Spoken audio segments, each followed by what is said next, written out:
Hello dear students, welcome back to our channel Richa Bhardwaj exam study. कैसे हैं आप सब? आई होप सब अच्छे होंगे, बहुत अच्छे होंगे। चलिए आज की इस न्यू क्लास को हम स्टार्ट करते हैं। देखिए बच्चों, आपके एग्ज़ाम्स जो है आप कंटिन्यू हैं, तो आप लोग ना बहुत अच्छे से तैयारी कीजिए।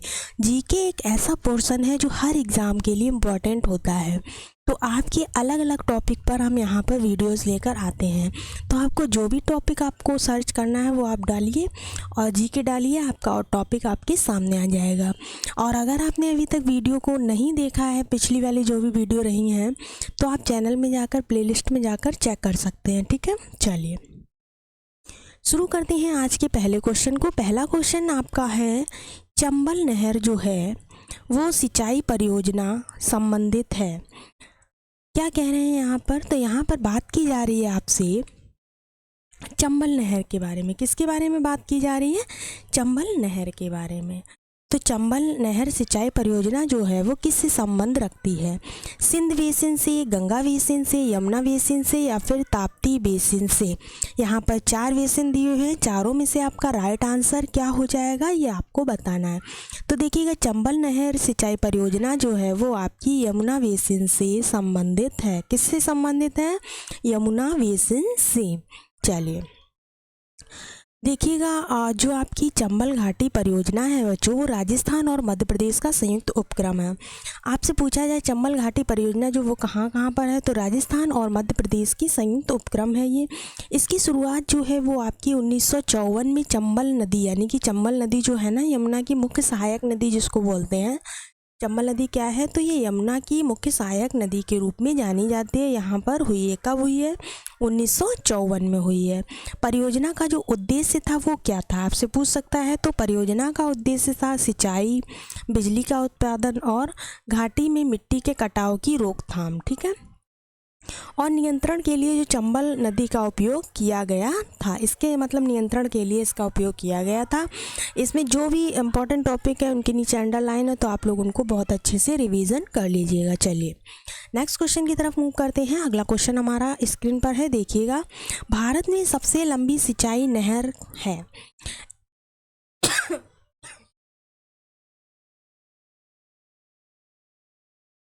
क्या पूछा जा रहा है? सिंचाई नहर पूछी जा रही, वो भी सबसे लंबी। कहाँ पर? भारत की बात की जा रही है। तो ऑप्शन ए है आपका सरहिंद नहर, बी है यमुना नहर, ऑप्शन सी कह रहा है इंदिरा गांधी नहर है, ऑप्शन डी कह रहा है पूर्वी कोशी नहर है। तो बच्चों देखिएगा, जो भारत में सबसे लंबी सिंचाई की नहर है वो आपकी कौन सी हो जाएगी? तो ऑप्शन सी आपका बिल्कुल सही है। इंदिरा गांधी नहर जो है वो भारत की सबसे लंबी सिंचाई की नहर है। चलिए सारण, किसकी बात की जा रही है? सारण सिंचाई। सारण सिंचाई जो नहर है वो निकलती है कहाँ से? देखिए, सारण सिंचाई जो नहर है वो कहाँ से निकलती है? सोन से, गंगा से, कोसी से या फिर गंडक से? तो इस क्वेश्चन का जो राइट आंसर हो जाएगा वो ऑप्शन डी हो जाएगा। सारण सिंचाई नहर जो है वो आपकी कहाँ से निकली है? तो वो आपकी गंडक से निकली है, गंडक नदी से। ठीक है, चलिए देखिएगा, बिहार में वाल्मीकि नगर से गंडक नदी पर बने 783 मीटर लंबे डैम के पास से पूर्वी एवं पश्चिमी गंडक मुख्य नहरें निकलती हैं। कहाँ पर? बिहार में बना हुआ है। क्या? वाल्मीकि नगर में गंडक नदी पर बना हुआ है 743 मीटर लंबा डैम। ठीक है, क्या बना हुआ है? लंबा डैम बना हुआ है। डैम के पास से पूर्वी एवं पश्चिमी गंडक प्रमुख 2 नहरें निकलती हैं। पूर्वी मुख्य नहर को जो है ना तिरहत नहर कहा जाता है। क्या कहा जाता है? जो पूर्वी मुख्य नहर है उसको तिरहत नहर कहते हैं, तथा जो पश्चिमी मुख्य नहर है उसको ही क्या कहते हैं? सारण नहर कहते हैं। मान लीजिए आपसे यहाँ पर सारण के बारे में पूछ लिया, हो सकता है एग्जाम में तिरहत नहर के बारे में पूछ ले। तो तिरहत नहर जो है वो कौन सी है? पूर्वी नहर है। और आपकी जो सारण नहर है वो कौन सी है? पश्चिमी नहर है। ठीक है, ये बात आपको ध्यान रखनी है। चलिए अगला क्वेश्चन हमारा है, त्रिवेणी नहर में किस नदी से पानी आता है? किस नहर की बात की जा रही है? त्रिवेणी नहर की। त्रिवेणी नहर में किस नदी से पानी आता है? ऑप्शन है आपके सोन नदी से, कोसी नदी से, गंडक नदी से या फिर मयूराक्षी नदी से। तो देखिएगा बच्चों, जो त्रिवेणी नहर है उसमें जो पानी आता है वो किस नदी से आता है? गंडक नदी से आता है। किससे आता है? गंडक नदी से। चलिए देखिए, त्रिवेणी नहर जो है वो भारत में बिहार के, कहाँ पर? बिहार के उत्तर पश्चिमी क्षेत्र के चंपारण जिले में सिंचाई करने के लिए बनाई गई नहर है। क्वेश्चन पूछ सकता है कि बिहार में ऐसी कौन सी नहर बनी है जो सिंचाई करने के लिए बनाई गई है? तो आंसर आपका क्या रहेगा? आंसर रहेगा आपका त्रिवेणी नहर है। या पूछ सकता है त्रिवेणी नहर किस मतलब शहर में है, राज्य में है? तो आपको बताना है बिहार में है, ठीक है। और ये जो है ना गंडक नदी के बाएं तट से निकलती है। क्वेश्चन पूछ सकता है कि गंडक नदी के किस तट से निकलती है, दाहिनी तरफ, बाईं तरफ? तो आपको आंसर देना होगा बाएं तट से निकलती है। मोस्ट इम्पॉर्टेंट है त्रिवेणी नहर। तो इसके बारे में जो भी बन सकते थे क्वेश्चन वो हमने यहाँ पर मेंशन कर दिए हैं। चलिए अगला क्वेश्चन हमारा है, भारतीय संसद के परिप्रेक्ष्य में शून्यकाल किसे कहते हैं? क्वेश्चन कह रहा है कि भारतीय संसद के परिप्रेक्ष्य में शून्यकाल कौन से समय को कहते हैं, मतलब शून्यकाल क्या होता है भारतीय संसद में, ठीक है। तो देखिए पहला ऑप्शन है संसदीय कार्यवाही के पूर्वार्ध का समय होता है। 1 मिनट। ओके चलिए देखते हैं। पहला आपका ऑप्शन है संसदीय कार्यवाही के पूर्वार्ध का समय होता है। नेक्स्ट है प्रश्नकाल के तुरंत बाद के समय को शून्यकाल कहते हैं, या फिर प्रश्नकाल के पहले का समय होता है। नेक्स्ट ऑप्शन है संसदीय कार्यवाही के उत्तरार्ध का समय होता है। देखिए बच्चों, मोस्ट इंपॉर्टेंट क्वेश्चन है, कई बार एग्जाम में पूछा गया है। तो इस क्वेश्चन का आंसर क्या हो जाएगा? भारतीय संसद के परिप्रेक्ष्य में जो शून्यकाल होता है वो शून्यकाल होता है प्रश्नकाल के तुरंत बाद का समय। ऑप्शन आपका कौन सा ठीक हो जाएगा? तो ऑप्शन आपका बी ठीक हो जाएगा। प्रश्नकाल के तुरंत बाद का जो समय होता है उसको क्या बोलते हैं? तो उसको शून्यकाल कहते हैं। चलिए देखिए, यह वह समय है जब संसद के जो सदस्य होते हैं तत्काल सार्वजनिक महत्व का मुद्दा उठा सकते हैं। यह प्रश्नकाल के तुरंत बाद होता है और तब तक चलता है जब तक कि दिन का एजेंडा नहीं लिया जाता है। दूसरे शब्दों में प्रश्नकाल जो है, प्रश्नकाल और कार्यसूची के बीच के समय को शून्यकाल के रूप में जाना जाता है। मतलब प्रश्न किया जाए और कार्य किया जाए उसके बीच में जो समय होता है उसको शून्यकाल के रूप में जाना जाता है। आई होप आपको अच्छे से क्लियर हो गया होगा कि शून्यकाल क्या होता है, ठीक है। चलिए अगला क्वेश्चन है आपका, अविश्वास प्रस्ताव किस सदन में लाया जाता है? किस प्रस्ताव की बात की जा रही है? अविश्वास प्रस्ताव। अविश्वास प्रस्ताव जो है वो किस सदन में लाया जाता है? लोकसभा में, राज्यसभा में, किसी भी सदन में, या इनमें से कोई भी नहीं? तो देखिए बच्चों, इसका राइट आंसर आपका ऑप्शन ए हो जाएगा। अविश्वास प्रस्ताव जो है वो आपका लोकसभा सदन में लाया जाता है। किस में लाया जाता है? लोकसभा सदन में लाया जाता है। चलिए नेक्स्ट देखते हैं, लोकसभा के निर्वाचन क्षेत्रों का जो सीमा निर्धारण पहली बार हुआ वो निम्नलिखित में से किस ईस्वी यानी कि सन में किया गया था? क्वेश्चन है, लोकसभा के निर्वाचन क्षेत्रों की जो सीमा निर्धारण पहली बार हुआ, कब हुआ? पहली बार की बात कर रहे हैं, तो वो किस ईस्वी या सन में हुआ था? 1970, 1972, 1976 या फिर 1977? तो बच्चों इसका राइट आंसर आपका ऑप्शन बी हो जाएगा, 1972 में हुआ था। चलिए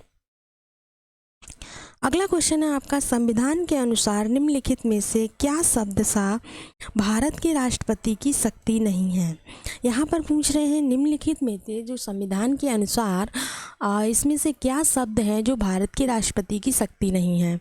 अध्यादेश का प्रख्यापन करना, उच्चतम न्यायालय से परामर्श करना, संसद के सदनों को संदेश भेजना, या फिर क्षमादान करना। चारों में से आपका आंसर क्या हो जाएगा? तो बच्चों देखिए, इसका राइट आंसर आपका ऑप्शन सी हो जाएगा। संविधान के अनुसार जो निम्नलिखित में से शब्द है जो भारत के राष्ट्रपति की शक्ति नहीं है वो क्या है? संसद के सदनों को संदेश भेजना, ठीक है।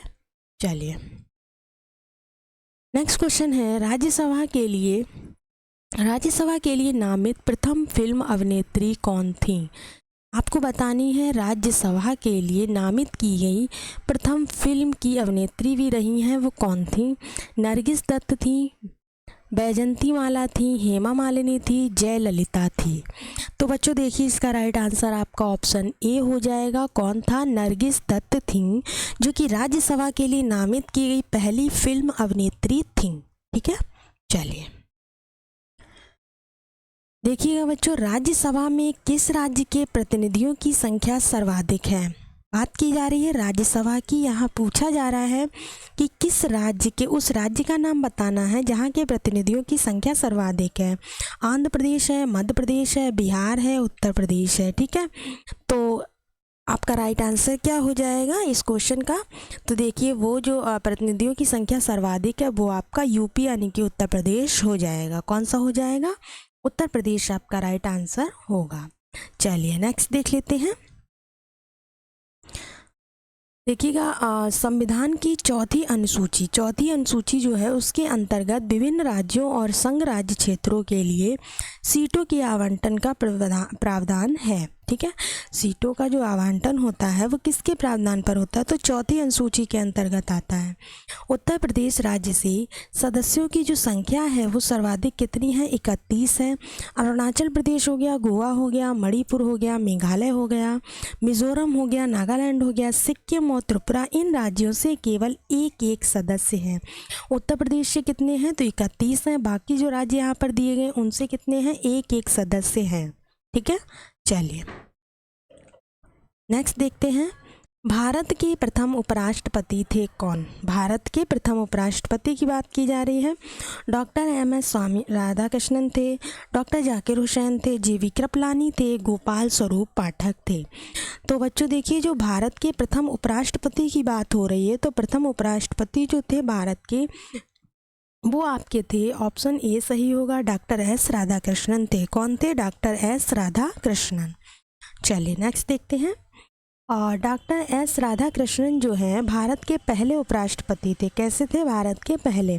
भारतीय संविधान के अनुच्छेद 63 के अनुसार, कौन सा अनुच्छेद? 63 के अनुसार भारत का एक उपराष्ट्रपति होना चाहिए। कितने होने चाहिए? एक उपराष्ट्रपति होना चाहिए। किस अनुच्छेद के अनुसार? अनुच्छेद 63 के अनुसार। चलिए अगला क्वेश्चन है, जब राष्ट्रपति मृत्यु, त्यागपत्र या फिर पदच्युत या फिर अन्य कारणों से अपने कर्तव्य को नहीं निभा सकता है तो उपराष्ट्रपति कितने समय तक राष्ट्रपति के रूप में कार्य कर सकता है? इम्पॉर्टेंट क्वेश्चन है, कई बार एग्जाम में पूछा गया है, हमेशा पूछा ही जाता है घुमा घुमा के। ठीक है, तो देख लीजिए, जब राष्ट्रपति मृत्यु हो या त्यागपत्र दे दें या फिर पदच्युत हो या फिर अन्य किसी कारण से अपने कर्तव्य को नहीं निभा सकते हैं तो उपराष्ट्रपति कितने समय तक राष्ट्रपति के रूप में कार्य करते हैं? 5 वर्ष तक, 1 से 1.5 वर्ष तक, 1 वर्ष तक, 6 माह तक। तो बच्चों इसका राइट आंसर क्या हो जाएगा? ऑप्शन डी यानी कि 6 माह तक वो इस पद पर कार्य कर सकते हैं। ठीक है, चलिए नेक्स्ट देखते हैं। राष्ट्रपति के चुनाव में विवाद होने पर किसकी सलाह ली जाती है? पूछा जा रहा है राष्ट्रपति का जो चुनाव होता है उसमें जब विवाद होता है तो किसकी सलाह ली जाती है? उपराष्ट्रपति की, चुनाव आयोग की, सर्वोच्च न्यायालय की या फिर लोकसभा अध्यक्ष की? तो बच्चों देखिए राष्ट्रपति का जो चुनाव होता है उसमें विवाद होने पर किसकी सलाह ली जाती है? ऑप्शन सी यानी कि सर्वोच्च न्यायालय ही यहाँ पर विवाद को सुलझाने में सहायक होता है। चलिए नेक्स्ट क्वेश्चन देख लेते हैं। राष्ट्रपति पद के चुनाव संबंधी विवाद को किसे निर्देशित किया जाता है? राष्ट्रपति पद का जो चुनाव संबंधी विवाद होता है उसको किसे निर्देशित किया जाता है? संसदीय समिति को, लोकसभा अध्यक्ष को, निर्वाचन आयोग को, उच्चतम न्यायालय को? तो देखिए बच्चों जब भी आपसे किसके बारे में बात की जाए, राष्ट्रपति के बारे में, तो आपको पता होना चाहिए राष्ट्रपति जो है देश का प्रथम नागरिक होता है। तो इसके बारे में जब भी कोई ऑप्शन आता है तो आपका राइट आंसर क्या हो जाएगा, ये एक ट्रिक के हिसाब से समझ लीजिए। राइट आंसर हमेशा उच्चतम न्यायालय ही होता है। अधिकतर केस में क्या होता है? उच्चतम न्यायालय राइट आंसर होता है। चलिए नेक्स्ट क्वेश्चन देखते हैं। निम्नलिखित में से किसकी नियुक्ति जो है भारत के राष्ट्रपति द्वारा नहीं होती है? वैसे तो सबकी राष्ट्रपति के द्वारा होती, लेकिन ऐसा कौन है जिसकी नियुक्ति भारत के राष्ट्रपति के द्वारा नहीं होती है? लोकसभा अध्यक्ष है, भारत के मुख्य न्यायाधीश हैं, सेना प्रमुख है, या इनमें से कोई नहीं है? तो देखिए बच्चों, जो भारत के राष्ट्रपति जिसकी नियुक्ति नहीं कर सकते हैं वो है लोकसभा अध्यक्ष। किसकी नहीं कर सकते हैं? लोकसभा अध्यक्ष की नियुक्ति भारत के राष्ट्रपति द्वारा नहीं की जाती है। चलिए अगला क्वेश्चन है आपका, उपराष्ट्रपति को उसके कार्यकाल की समाप्ति के पूर्व पद से हटाने का अधिकार किसको है? बहुत अच्छा क्वेश्चन पूछा है कि उपराष्ट्रपति जो होते हैं उनको उनके कार्यकाल की समाप्ति से पहले ही, मतलब कार्यकाल उनका चल रहा है उससे पहले ही अगर पद से हटाना है तो ये अधिकार किसको है? राज्यसभा को है, लोकसभा को है, संसद को है, या फिर सर्वोच्च न्यायालय को है? तो राइट आंसर क्या हो जाएगा? ऑप्शन सी, यानी कि संसद को है। किसको? उपराष्ट्रपति को हटाने का। ठीक है, चलिए उपराष्ट्रपति को राज्य परिषद यानी कि राज्यसभा के एक प्रस्ताव द्वारा पद से हटाया जा सकता है जो उस समय उपस्थित सदस्यों के बहुमत से पारित होता है। कैसे पारित होता है? तो वहाँ पर उपस्थित सदस्यों के बहुमत से पारित किया जाता है। साथ ही लोकसभा की सहमति भी आवश्यक होती है। इस प्रयोजन के लिए कम से कम 14 दिनों का नोटिस दिया जाता है। कितने दिनों का नोटिस मिलता है? 14 दिनों का। ये दिए जाने के बाद ही इस आशय का कोई प्रस्ताव पेश किया जाता है। आई होप यहाँ पर आपको डिटेल में सब कुछ समझ आ गया होगा। चलिए नेक्स्ट क्वेश्चन है, समान न्याय और निःशुल्क विधि सहायता का प्रावधान संविधान के किस अनुच्छेद में है? किसकी बात की जा रही है? समान न्याय और निःशुल्क विधि सहायता का प्रावधान संविधान के किस अनुच्छेद में है? अनुच्छेद 39 में है, यहाँ पर दोनों नहीं अलग है, 39A में है, अनुच्छेद 40 में, या फिर अनुच्छेद 44 में है? तो बच्चों देखिएगा इसका राइट आंसर आपका कौन सा हो जाएगा? समान न्याय की जो बात की जाती है वो अनुच्छेद 39A में की जाती है। किस में की जाती है? अनुच्छेद 39A में की जाती है। चलिए नेक्स्ट क्वेश्चन है हमारा, भारत के संविधान के अनुच्छेद यानी कि 51A यानी कि जो 51A है भाग इसका 4A है में निम्नलिखित में से क्या शामिल है? अनुच्छेद 51A में क्या चीज़ शामिल है? मूल कर्तव्य है, मूल अधिकारों का निलंबन है, राज्यपालों की विशेष शक्तियां हैं, या फिर रिट है? चारों ऑप्शंस में से अनुच्छेद 51A में किसकी बात की जाती है? तो ये बहुत बार पूछा जाता, हमेशा ही पूछा जाता, मूल कर्तव्यों की बात की जाती है। ठीक है, मूल अधिकारों की नहीं, मूल कर्तव्यों की बात की जाती है। चलिए अगला क्वेश्चन देखिएगा, भारत का जो संविधान है उसमें अनुच्छेद 39A समाज के गरीब और कमज़ोर वर्गों को मुफ्त विधिक सहायता प्रदान करता है और सभी के लिए न्याय सुनिश्चित करता है। ठीक है, 39A की बात यहाँ पर की जा रही है। तो ये जो है ना, समाज के गरीब और कमज़ोर वर्गों को मुफ्त में विधिक सहायता प्रदान करता है और सभी के लिए न्याय सुनिश्चित करता है। चलिए अगला क्वेश्चन है हमारा, एक वर्ष में कम से कम कितनी बार संसद की बैठक होना आवश्यक है? क्वेश्चन आपसे पूछ रहा है, एक वर्ष में कम से कम कितनी बार संसद की बैठक होना आवश्यक है? 1 बार, 2 बार, 3 बार, 4 बार?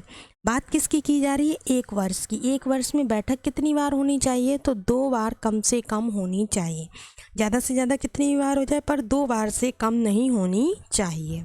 चलिए संविधान राष्ट्रपति को प्रत्येक सदन को ऐसे अंतराल पर बुलाने का अधिकार देता है कि 2 सत्रों के बीच जो है ना 6 महीने से अधिक का अंतर नहीं होना चाहिए। कितना अंतर होना चाहिए? 6 महीने का। इसीलिए संसद को वर्ष में कम से कम 2 बार अवश्य मिलना चाहिए। ठीक है, चलिए नेक्स्ट क्वेश्चन है हमारा, धन विधेयक भारतीय संविधान के किस अनुच्छेद में परिभाषित किया गया है? किसकी बात की जा रही है यहाँ पर? धन विधेयक की। तो धन विधेयक जो है वो भारतीय संविधान के किस अनुच्छेद में परिभाषित किया गया है? यहाँ पर 4 अनुच्छेद दिए हैं। अनुच्छेद 109 है, अनुच्छेद 110 है, अनुच्छेद 111 है, अनुच्छेद 112 है। देखिए बच्चों, अनुच्छेद याद करने में थोड़ी प्रॉब्लम होती है, तो अनुच्छेद ना हम आपको एक सेपरेट वीडियो बना देंगे अनुच्छेद के ऊपर, जो कि ट्रिक से आधारित होगा। आप लोग उससे सारे अनुच्छेद अपने कवर कर सकते हैं। फिलहाल यहाँ पर जो आंसर हो जाएगा धन विधेयक का, वो हो जाएगा आपका ऑप्शन बी, अनुच्छेद 110 जो है वो धन विधेयक को परिभाषित करता है।